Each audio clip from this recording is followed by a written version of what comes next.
কুড়িগ্রাম কৃষি বিশ্ববিদ্যালয়ের প্রথম শিক্ষা কার্যক্রম উদ্বোধন ও ওরিয়েন্টেশন অনুষ্ঠিত হয়েছে। সোমবার সকালে জাতীয় পতাকা ও বিশ্ববিদ্যালয়ের পতাকা উত্তোলনের মাধ্যমে প্রথম শিক্ষা কার্যক্রমের উদ্বোধন করা হয়। পরে বিশ্ববিদ্যালয়ের অডিটোরিয়াম ভবনে শিক্ষক, শিক্ষার্থী ও অভিভাবকদের নিয়ে ওরিয়েন্টেশন অনুষ্ঠিত হয়। এতে কুড়িগ্রাম কৃষি বিশ্ববিদ্যালয়ের ডিন কৃষি অনুষদের প্রফেসর ডক্টর শাহ মোহাম্মদ আশরাফুল ইসলামের সভাপতিত্বে প্রধান অতিথি হিসেবে বক্তব্য রাখেন vice chancellor doctor Mohammad Rashedul Islam. এছাড়াও ডেপুটি রেজিস্ট্রার মোহাম্মদ সাদিকুজ্জামান সহ শিক্ষকগণ বক্তব্য রাখেন। তোমরা এই বিশ্ববিদ্যালয়ের প্রথম ছাত্রছাত্রী এবং প্রথম একজনই হয়, এরপরে যারা আসবে তৃতীয় হবে, কিন্তু কেউ প্রথম আর বলতে পারবে না। এই জন্য তোমরা এই বিশ্ববিদ্যালয়ের ইতিহাসে উজ্জ্বল নক্ষত্র হয়ে থাকবে সারা জীবন।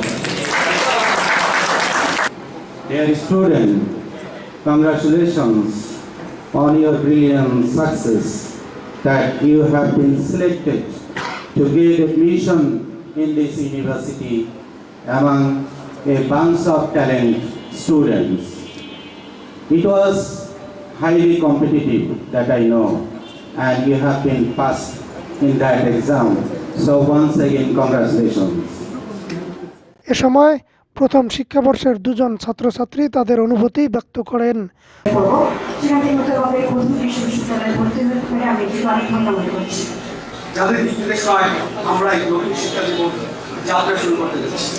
অনুষ্ঠানের দ্বিতীয় পর্বে কোর্সের রয়্যালিটি প্রদর্শন করেন বিশ্ববিদ্যালয়ের ভাইস চ্যান্সেলর।